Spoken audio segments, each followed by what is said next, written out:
गत 24 घंटे राज्य में अधिकांश स्थान में हालुका मध्यम धरण वर्षा रेकर्ड कर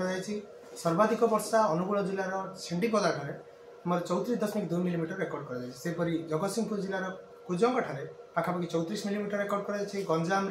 33.2 मिलीमीटर सेपरी गंजाम जिलार ब्रह्मपुर ठारे पाखापाखि 32.4 मिलीमीटर वर्षा रेकर्ड कर भुवनेश्वर में 16.1 मिलीमीटर वर्षा रेकर्ड कर कटक में 9.2 मिलीमीटर वर्षा रेकर्ड कर जो क्रमागत भाव 7 ରୁ 8 दिन जाए कोहला पाग और वर्षा प्रभाव में गत 24 घंटे देखा दिन तापमात्रा राज्यर अधिकांश स्थान में 8 ରୁ 10 डिग्री स्वाभाविक तुलन में कम रही जोटा कि आम देखा सबुठ कम दिन तापमात्रा आमर जोटा कि केउझर ठारे 16 डिग्री सेल्सियस रेकर्ड कर सहित आम केतक स्थान में घन कुहुड़ी दृश्यमान होती जोटा कि बलांगीर सहर में पाखापाखि 100 मीटर दृश्यमान दूर रही कि वर्तमान समय गोटे निर्दिष्ट भाव में गोटे निम्नचाप रेखा जोटा कि आमर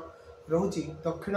ओडिशा मध्य दे जोटा कि आमर आंध्र मध्य दे अतिक्रम कर प्रभाव में किसी स्थान में हालुका वर्षा रोटा कि गोटे ରୁ 2ଟି स्थान में खास करके नयगढ़ कंधमाल गंजाम गजपति रायगड़ा कोरापुट ये सब जिले में गोटे ରୁ 2ଟି स्थान में अत्यंत हालुका वर्षा रही संभावना रही कि अवशिष्ट जिला गुड़िक पाग मुख्यतः भाव सुखिला रही कथा कहला कोहला पाग आसंता काली संपूर्ण भाव निस्तार मिल कारण आसंता काली राज्य में मुख्यतः भाव आगामी 6 दिन पाग सुखिला आगामी 48 घंटा मध्य रात्रि तापमात्रा 2 ରୁ 3 डिग्री तलक खसार संभावना रही परवर्ती समय विशेष परिवर्तन होबार संभावना ना आम देखा बर्तमान जेहेतु जलीय बाष्पर मात्रा रही आकाश निर्मल होती तेणु घन कुहुड़ी दृश्यमान होगापी पाग संपूर्ण भाव अनुकूल रही लक्ष्य करके किसी जिला जमी सुंदरगढ़ संबलपुर झारसुगुड़ा देवगढ़ अनुगुल ढेंकानाल ता सहित आम सोनपुर कंधमाल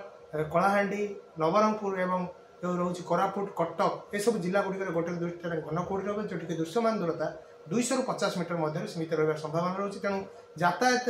बाधा सृष्टि होगा संभावना यातायात कर जानवाहन गुड़िक एप्रति ध्यान देवाई आम तरफ सूचना जारी कर।